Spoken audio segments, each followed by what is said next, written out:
Hey everyone, it's Andrew at LA Valley College, and today we're going to learn how to grind a lathe tool for turning and facing.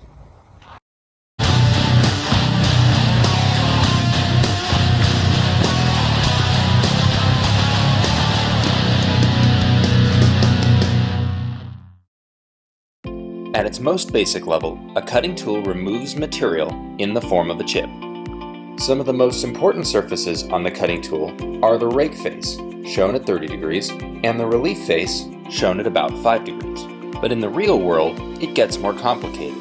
The relief and the rake angles can change depending upon the direction that you're cutting, whether you're turning or facing, or somewhere in between.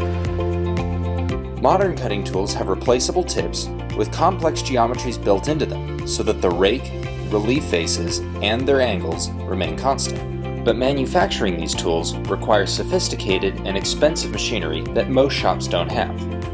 So for this class, we've designed a tool that's simple, works pretty good, and only requires basic equipment.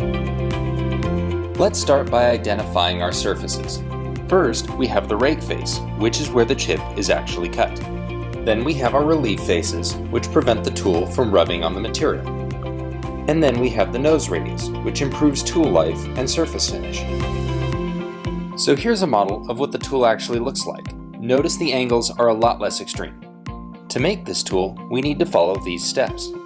First, we need to grind all of the angles to 5 to 7 degrees. Then, we polish the cutting surfaces, starting with the reliefs at 2 to 3 degrees, then the rake at 4 to 5 degrees, and then we add the nose radius, blending the reliefs together. So before we start grinding, a word about safety. Pedestal grinders can be used safely, but we have to be very careful about how we hold the part and be very conscious of where our fingers are. In this video, you will see my fingers get very close to the grinding wheel. Make sure to hold the part firmly, not let it get too hot, and pay very close attention. The first angle is the hardest because we have to grind two angles at the same time. You can see we have a 5 to 7 degree angle from the front, but also from the top.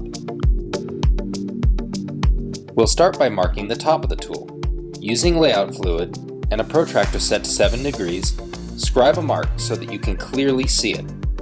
When we grind the tool, it's very important to hold it so that the scribe mark is parallel to the face of the grinding wheel.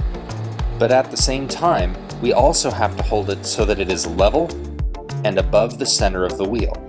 This creates the 5 to 7 degree angle on the front of the tool. Here, you can see both things happening simultaneously. If either one of these doesn't happen, you will not get the compound angle you need for your first grind. While grinding your tool, cool it often to make sure it doesn't lose its hardness. Next, we cut our second relief face. Just like before, we hold it parallel to the wheel, level to the floor, and above center. Here you see the 5 to 7 degree angle it creates. If at all possible, leave a small amount of the tool unground. This will allow us to polish it later. For the rake face, repeat the same steps one more time. Hold it parallel to the face of the grinding wheel, level to the floor, and above center. Again, leave a small amount of material to polish in the next step. Using a polishing wheel, adjust the protractor and plate angles as required.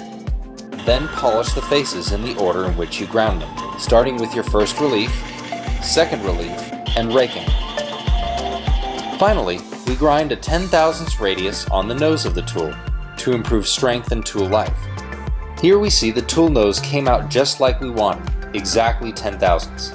This tool is now done and is razor sharp.